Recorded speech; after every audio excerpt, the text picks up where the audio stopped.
Welcome back to Talk of the Town on WHTC, Holland's Cool FM, on WHTC.com, and on the WHTC app for your smartphone. Once again, here's your host, Gary Stevens. Welcome back to Talk of the Town for this Friday, August 21st. It is the third Friday of the month, which means we touch upon matters involving telecommunications with the man we call the telephone man, Tim Weststrate of AT&T, on the other end of our Zoom connection this morning. Tim, welcome back. Mr. Brian Norman did a fine job in your absence, but we are very pleased to have you back with us on Talk of the Town.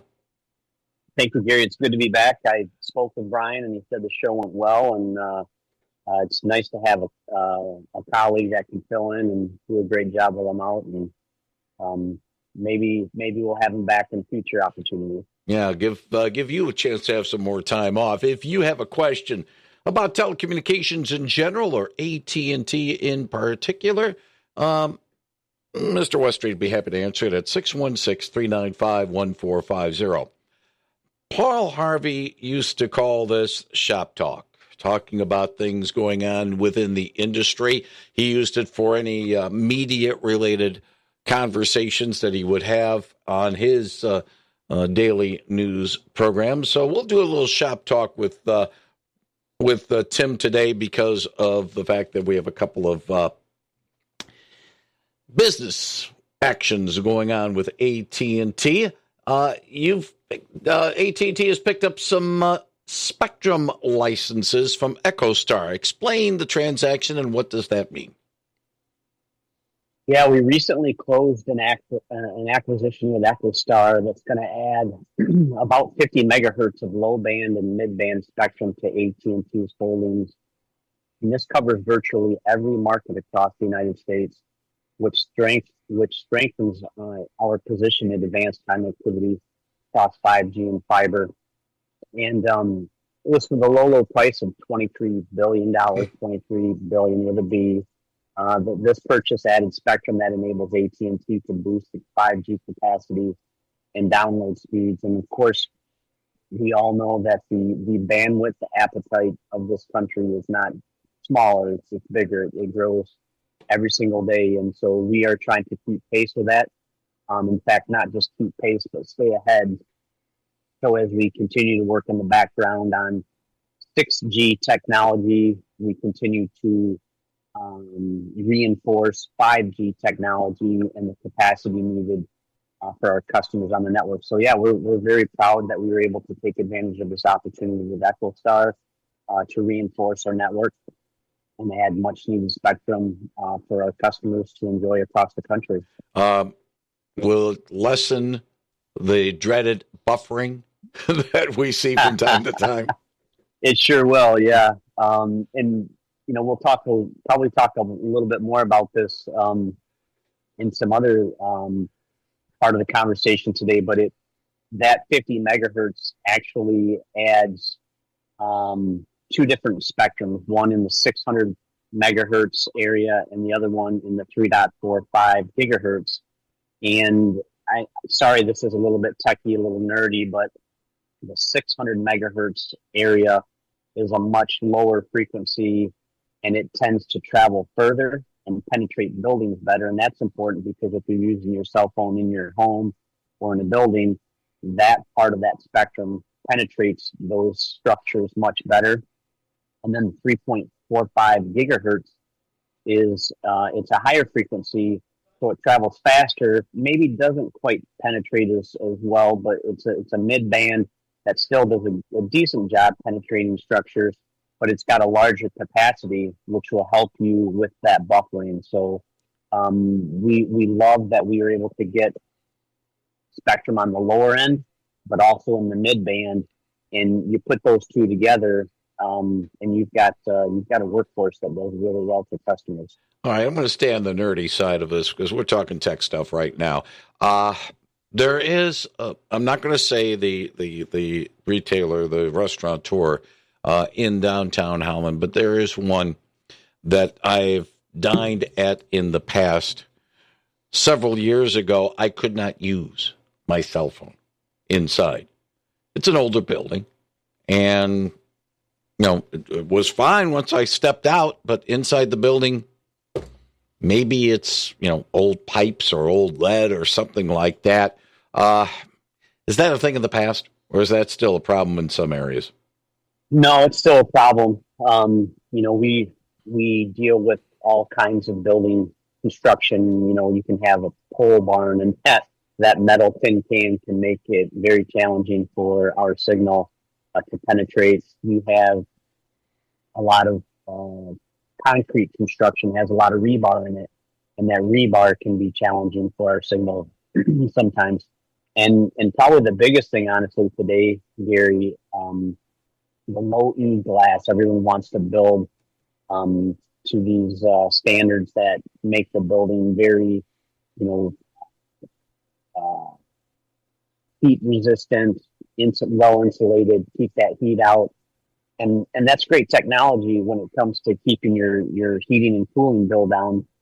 But that low E glass really has a negative impact. That glass is coated with a film that tends to kill our signal. So that lower band, that 600 megahertz that we talked about, does a great job of still penetrating. The mid band and higher band, not so much. So it's not necessarily solved. Maybe improved in many areas with the acquisition of that 600 megahertz, but that'll always be a situation we continue to deal with. And that's why a lot of places will have Wi-Fi in their building, or maybe even open up a DAS, a distributed antenna system that connects directly to cell providers. Okay. I'm just mentioning something in the past, and hopefully it'll move along. Along those lines, AT&T put together a connection with Ericsson dealing with this new spectrum acquired from EchoStar to try to, hey, you have it. This is a way you can use this newly acquired spectrum.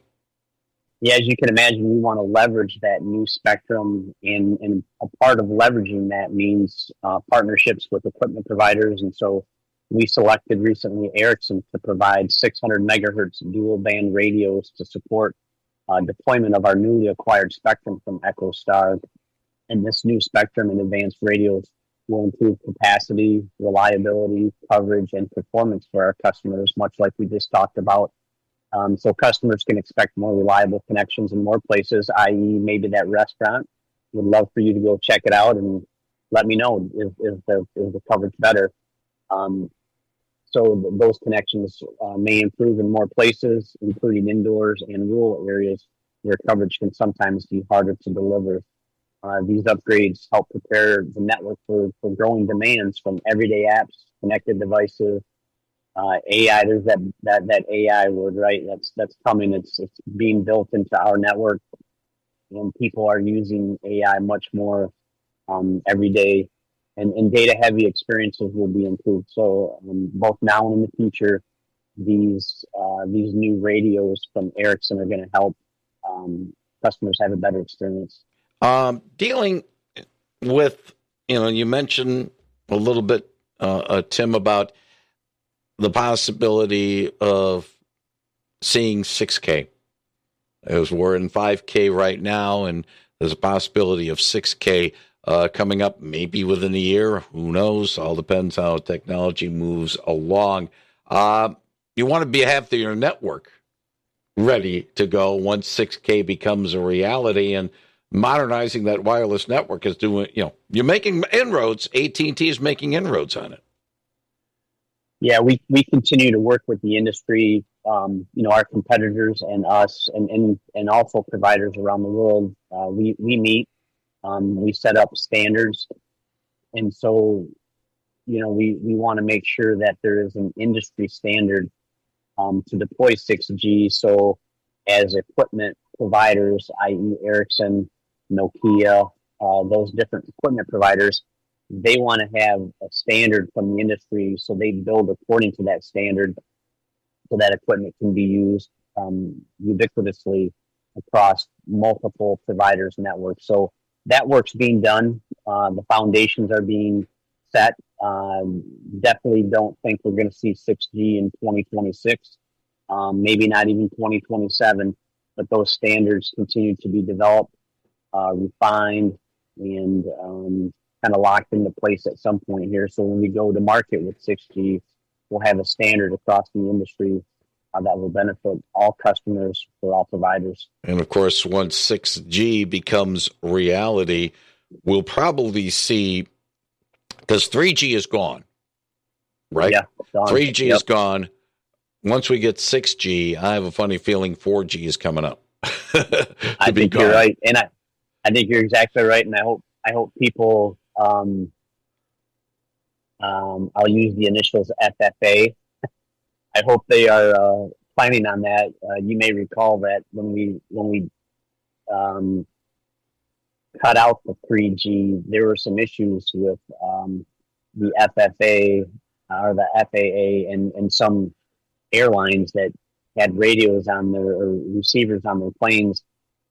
Even though there were a lot of notifications sent out to say, "Hey, you need to upgrade," it kind of delayed the retirement of the 3G network. So I'm sure we'll be working with all agencies, all personnel involved, as we start to think about retiring 4G or that LTE 4G experience. And there's no talk of that right now. I mean, just conceptually, but no dates or anything like that. But you are doing very well looking in your glass there to see that that's going to be coming. It absolutely will be coming. Yeah, we've talked about this before, and I haven't used this drop in a while because I haven't had a Floyd Mayweather story. But there was a AT&T commercial several years ago with Bill Curtis saying, Money Mayweather has the fastest hands in all of boxing. I'm Bill Curtis, and I'm faster than Floyd Mayweather. And he was talking about 3G. It's funny. I remember when 3G came out and thinking to myself, wow, it's really fast. It's so much faster than 2G. And, that really seemed to minimize the buffering. And then 4G came along and wow, 4G is so fast. And then we did LTE over 4G and that was an improvement. And then 5G and it just keeps getting faster. Even on the wireline side, I remember when I had a 6 meg DSL connection, that was the fastest DSL connection we provided. And I thought, wow, I'm really going. And then we did a trial where we were doing pair bonding and I was able to do 45 meg. So to go from 6 meg to 45 meg on a pair bonding trial, that was really lightning fast. And we laugh at that now, right? We're doing 5 gig up and down on our wireline networks now with fiber. So it's going to be interesting to see what 6G brings. And I know this wasn't necessarily a conversation about 6G, but it's fun to kind of peek into the future. I was just thinking, talking about old commercials and old technology that, things have changed in 20, 25 years. Over the last year, the retirement of America Online, where it wasn't that long ago. Well, maybe it was, as people that weren't around, but the sound of the modem grind. When you were connecting on the screech. When you were connecting to America Online with your phone and, you're hoping that you're able to get through and the lines aren't all busy. Remember those days. And then, of course, another commercial I just thought of. William Shatner, the Captain Kirk of Star Trek, is still with us. He's in his 90s now. He's now a brand he's peddling, brand cereals as Will Shat. But I remember William Shatner as a spokesman for the Commodore 64 computer in the 1980s, that it was, industry breaking and all that. And it's like, boy, we've changed so much. I had a computer programming class in high school, and we used Commodore 64s. Mm-hmm. You remember the if-then statements? Yeah, indeed. If you have a question for Tim Weststrate, telephone man, 616-395-1450. The reason why we're sort of going techie today is a lot of techie stuff going on. We start our high school basketball broadcasts next Thursday night, and we got to make sure our equipment is ready to go. And, of course, as a broadcaster, we are considered, public safety, first responders, and the like. So we have access to AT&T's FirstNet. We are subscribers. And we have the Cradle Point hotspots, which is 4G. Your next point, first ever 5G standalone core dedicated to public safety. We're going to have to start getting new hotspots to go with this 5G stuff. Yeah, that's the unfortunate part about improvement in technology, is it requires an upgrade in equipment oftentimes. So yeah, you're probably going to have to upgrade that Cradle Point, and of course we'd love to work with you on that. Happy to work with you on that. But you'll be happy with the performance. So to your point, Gary, we've launched the first ever 5G standalone core dedicated to public safety. And that's a really big thing. It's really important.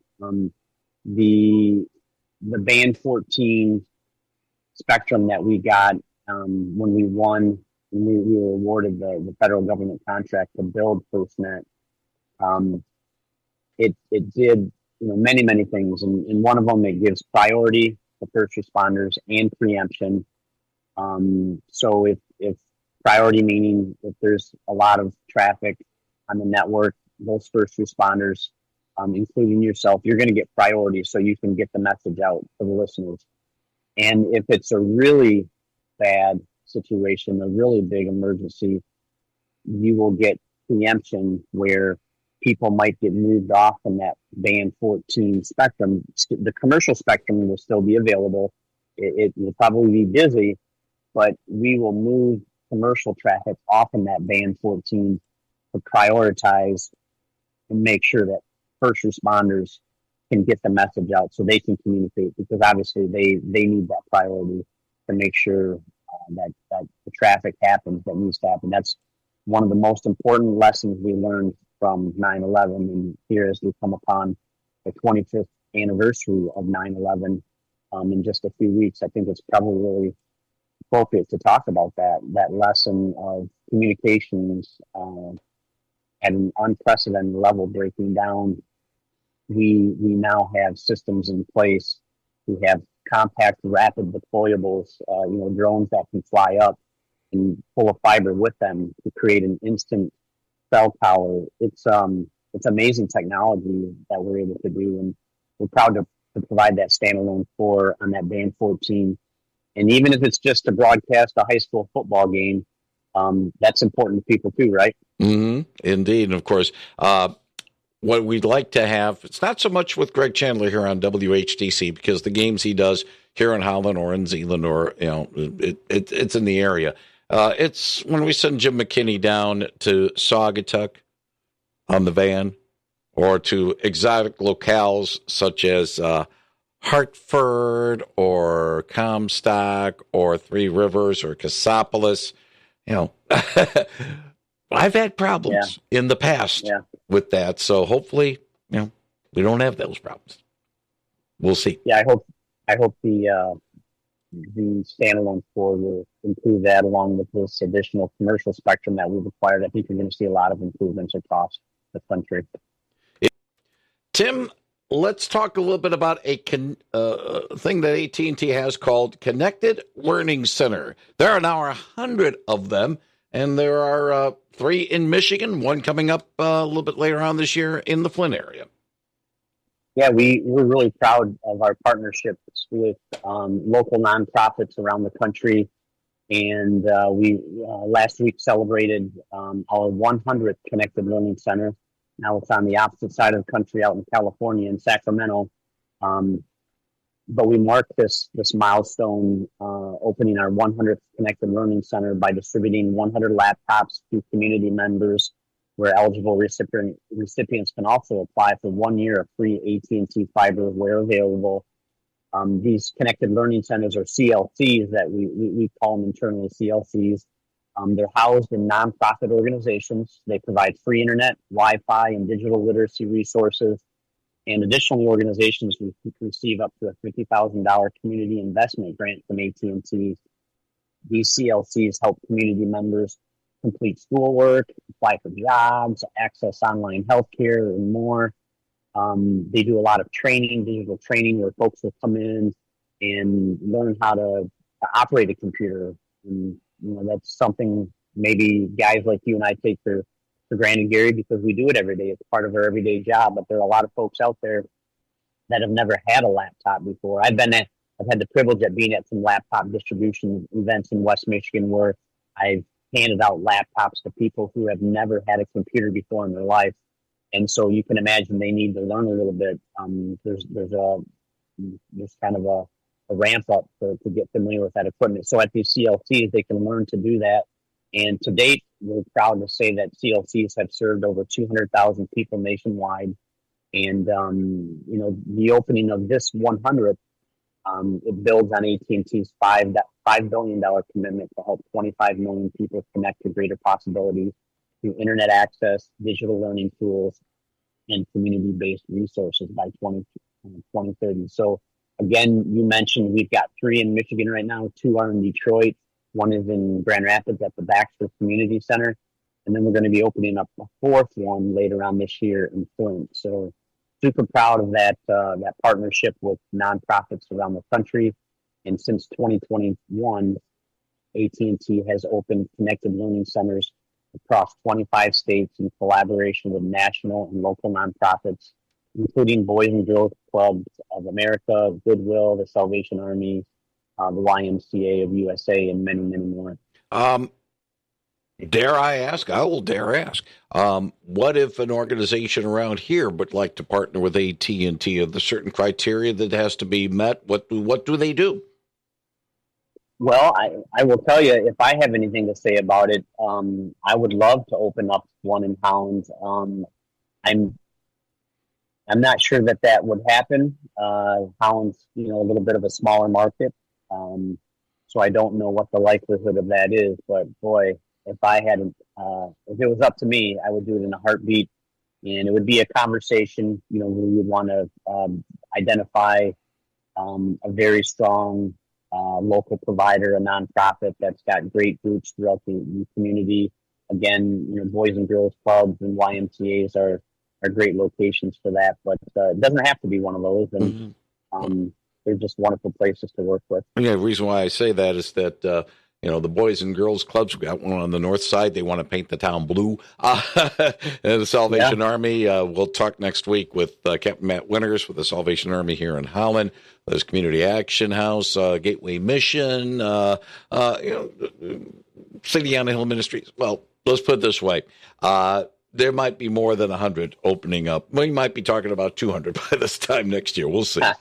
We'll see. If you need to get a hold of Tim Weststrate away from this particular program, he'd be more than happy to do so. You can give him a call at 269-290-2420. 269-290-2420. Tim, as always, thank you very much for your time talking about some technical things. We were techie today. The next time we chat probably be beyond September 11. But let's spend a little bit of time talking about how the telecommunications industry in general, and AT&T in particular, will try to help prevent something from that happening again. Tim? Yeah, very critical. Let's talk about that. Critical. Let's talk about that. To it, Gary. Talk to you next month. That is Tim Weststrate of AT&T, the telephone man, on WHTC Holland's Cool FM. NBC News straight ahead, followed by WHTC News, and then more Talk of the Town on WHTC Holland's Cool FM.